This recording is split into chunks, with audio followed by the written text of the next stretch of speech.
going on, Colts Nation? Here's Jamal Lawrence, and I'm Eric Smith, your co-host of the Colts Cast. Yo. Look, all is not lost. Where is it? Sure, we can't beat the Jacksonville Jaguars. It's official, but the show must go on. The next matchup being the Cleveland Browns at home in Lucas Oil Stadium. Browns made a statement in their win over the San Francisco 49ers, who are arguably the best team in the league. I know they were number one in the power rankings. I think still are with that loss. But anyhow, can Indianapolis bounce back at home? Let's talk about it. Jamal, where are we starting? Man, this can be a exciting game. I mean, I think it's a game that can honestly go either way for us, Eric. I mean, we're talking about us coming off a tough loss that us true Colts fans, we weren't expecting. Some people say they expected it, but let's be real here. It was a very winnable game. And then we look at the Browns, who are just coming off a huge high from, like you said already, beating the 49ers. I mean, just literally, they made Brock Purdy look like he was a seventh round draft pick out there. So that begs the question to ask, what can the Colts do to compete with the Browns here on the Sunday? And I think it's going to be very simple, Eric. I mean, when I think of what has to happen, it has to be a run-in showdown with Jonathan Taylor and Zach Moss. I'm talking run the damn ball, Eric. A tough game.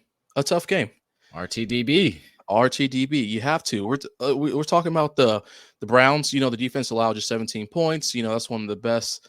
In the league, they are averaging 14. Or excuse me, they let up. Let me start that over for you, Eric. They let up 17 points to the Niners, which is one of the best offenses in the league, and they're only allowing 14.5 for the season across the board. Woo. And they're only allowing 3.8 yards per carry for running backs. That's kind of scary. It's kind of scary when I think about it because we saw what happened last week. We were one-dimensional with the 15 carries we had. Now, of course, we were playing from behind the entire time, so, call that what you want. We were passing the ball nonstop. But I know what JT and Zach Moss can do, and they can tear it up. So they don't have a choice but to. And you know where it starts? It starts with that. Can they, though? They can. I'm going to tell you why. Okay. Because not only must Shane Steichen run the ball, you got to run it behind that offensive line that PFF has at number 4 again this week coming in. Number 4 offensive line again coming in. Now, Braden Smith, as of right now, I believe he is not practicing today. It's Thursday here. So he is not practicing today. So I would assume that he's probably not going to play, which means we're going to have, probably Ryman back on the right side and Freeland on the left side. That means Miles is going to have a fun time out there, but I'm not afraid of that. I think our offensive line, can figure out a way to try to slow down Garrett and company. But I really do feel like, Eric, you are talking like we are not the underdogs in this matchup. We are. We are. I know we are. I'm just telling you that I think if the Colts can decide from out the gate, make the Browns honor this thing, we may be in business in the running game. I didn't say the full game. I said the running game from the beginning. So let's not get it twisted, everyone. We are the clear underdogs in this matchup at home, right? Yeah, absolutely. We are. I was strictly talking about the running game. I never said winning. I never said passing. I said the running game. They just knocked off the 49ers last week. Woo! And we just lost to Jacksonville on the road. They have arguably the best defense in the NFL. Yeah. And you just gave some stats, Jamal, but they're number 1 in opponent yards per game, 200 yards, total yards they allow. Mm-hmm. Number 1 in opponent yards per play. This is all according to team rankings. Number 1 in opponent third down conversion. 23% of third downs are converted. Number 1 in opponent completion percentage. I mean, come on, ladies and gentlemen. It's over. The fact that they were able to triumph over the 49ers without Deshaun Watson or Nick Chubb speaks volume. I think Kevin Stefanski, he has this squad hungry for more. And their top-ranked defense makes this team a legit contender. I don't care what anyone says. If you, every game, can always limit what the opponent's offense can do, like you said, Jamal, 14 points per game, that's all they're letting up. Mm-hmm. You always have a shot at winning the game. So I don't think Deshaun Watson plays this game. And there are reports out that he's not sure if his shoulder will fully recover in 2023. So why would they take a chance against the lowly Indianapolis Colts with the highest paid player with every dollar guaranteed? Tell me he's going to start. I don't think so. I don't think so. Look, it seems like you feel like this is going to be a good matchup. No, I said that this is going to be, well, if I said, maybe you're right. I think at the beginning I did say that I think it could go either way. I did say that, yeah. But I That's guess what Vegas thinks. I was more so thinking of the run game, which is why I was going in such great detail on what the run game can do. Not again, I don't think it's going to be a competitive game in the air. I don't think that we have the weapon. We saw Minshew crumble like a cookie last week, throwing incomplete passes and interceptions. And there should have been probably at least 6 interceptions in that game. Let's be crystal clear about that. But the defensive backs and the cornerbacks and the linebackers are on defensive side of the ball for the reason. Yes, because he threw 3, correct? And there were at least 2 that got dropped, and one was one that could have got, I think one was called or could have got caught, but it was a penalty on the play, so it didn't matter, negated it. So yes, there should have been 6 interceptions. So let's be crystal clear about that. And I don't think that our receiving core has the skills to pay the bills for us this week. I was just more so saying I'm excited to see what the run game can do and how Shane Steichen has to open that thing up and let it loose. I would love for our run game to open up, but it's just like Cleveland's number 1 or top 5 in a lot of categories, a lot of defensive categories. So when I look at this matchup, I do feel like we're outmatched.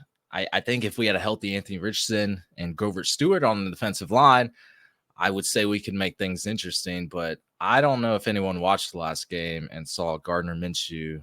I saw the ghost of Matt Ryan. That's what I saw. It was a disaster. I'm not going to sugarcoat it, and you can't expect it to get better against an elite tier defense.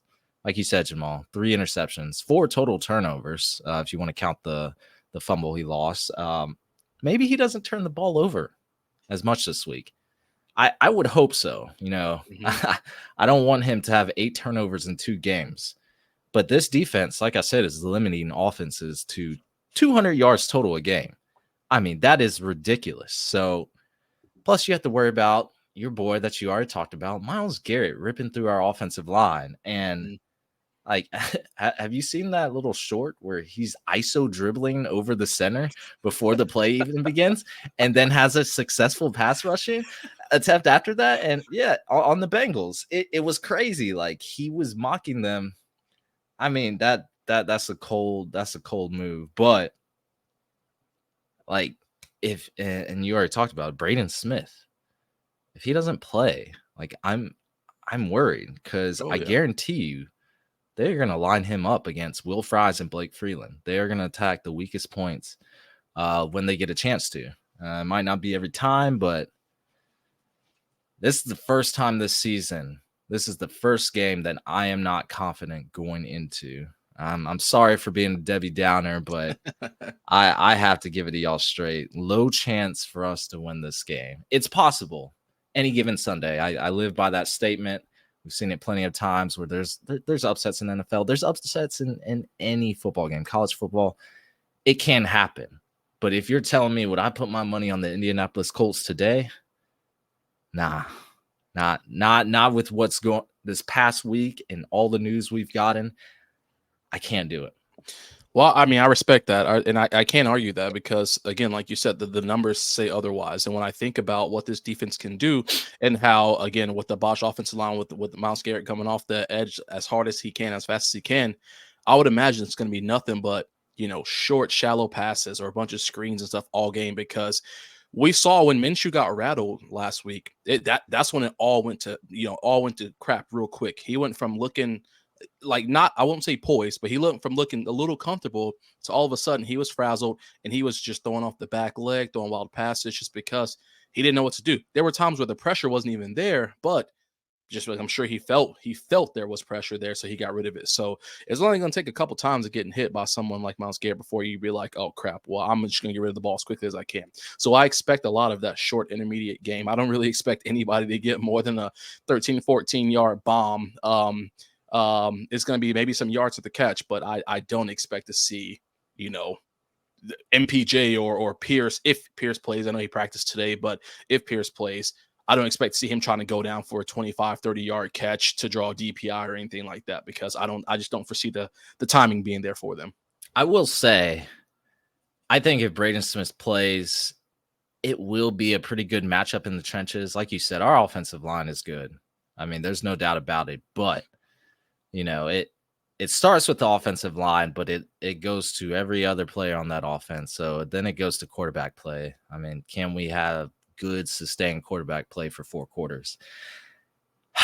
I'm hoping that changes. Like, I want to see the Colts succeed, but man, you look at what happened last game. Like you said, Jamal, that man was razzled in the pocket. I think the one way we can win this game is, and it's a question, can we limit their offense with PJ Walker under center? PJ Walker is not a great quarterback. So I think that would be the way the Colts could sneak away with the win here. Battle of the defenses almost. Can we generate turnovers? Can we get third down stops? Maybe a touchdown by our defense, whether it's a pick six, fumble recovery, or a touchdown. Maybe a special teams. We had an electric special teams last year. Oh, yeah. That's how we get ahead in this game that I foresee, because it won't be because our offense puts up 24 points. It's going to be, it's going to be brick by brick, which defense can out defend the other team. That's how I see it right now. Yeah, and the only thing that scares me with that, and again, I know one player can't do it all, but we have to be honest here. Amari Cooper, he racked up over 100 yards against the Niners D, and the Colts are currently allowing 99 yards per game for receivers. So that kind of scares me, because if they manage to pull that out, if Cooper managed to pull out against the Niners D, the Colts have to be locked down. We've been saying all year how we've been shaky. I've watched Juju, get cooked last week multiple times. Of course, he did get that interception, which was kind of handed to him in a breadbasket. But there were times where I was just looking at this. I'm like, yeah, Evan Ingram, he's just going to burn him again. He's going to burn him again. He's going to burn him again. So that kind of scares me when I think about someone like Cooper, who is going to be able to create separation. No, if if Juju's lined up on Cooper each to play, I don't know that will happen. But that things like that just kind of, they make me nervous about this. Juju Brents, there were at times, he did get a little lost. It seems like a lot of times that our DBs are giving up lots of big plays, lots of yards. It's really because of miscommunication a lot. Someone's supposed to take this receiver if he goes deep. It's how those zone coverages work. They have options in their head. They're supposed to run 1, 2, 3. If this receiver does this, I do this, etc. And it seems like there's some miscommunication a lot there. Like, I remember looking at the Rams game and how they won in OT. It was off communication. It looked like Juju Brents did not take Puka deep. So things like that. But other than that, I feel like Juju Brents as a rookie has been playing well, has been playing to his rookie standard, hasn't been outperforming, but something I feel promising about. We get maybe another corner in the next draft, or maybe we sign a veteran. I'm hearing Patrick Surtain is on the market because the Broncos are about to sell it all. That there's a lot of good things to look forward to, but yeah, Jamal, we cannot give up that many yards to their wide receiver one. So yeah, you can't. And I'll be honest with you, dog. I'm not going to give a score prediction for this one, because I don't really know. I don't really know how I feel. It changes by me hour by hour. So I'm not giving a score prediction on this one. It's gonna be some BS. It's gonna be like 13 to 4 or something. Yeah, something ridiculous. No, yeah, I don't want to give a score prediction, but I'm excited for this game still. I still want to evaluate the rest of our squad. I know it's not as fun without our rookie potential franchise quarterback, Anthony Richardson, back there, but I'm still going to watch every Colts game. From beginning to end. That's what we do around here. We're diehard fans, and we're going to keep it that way, right? Absolutely. Got to, dog. So, not feeling confident about this game. Jamal's a little more confident than me, but let us know what you guys think. We could be wrong. We've been wrong on a lot of occasions, but we've been right on plenty of others. That's going to be it for us, everyone. Thank you for listening to the Colts Cast. We are live on Apple Podcasts, Spotify, YouTube, or any platform you use to listen to podcasts. Go ahead and hit that subscribe and like button. Comment below. We'll be back next time to give you some Indianapolis Colts content. We're pushing content out this week. Y'all take care. Take care.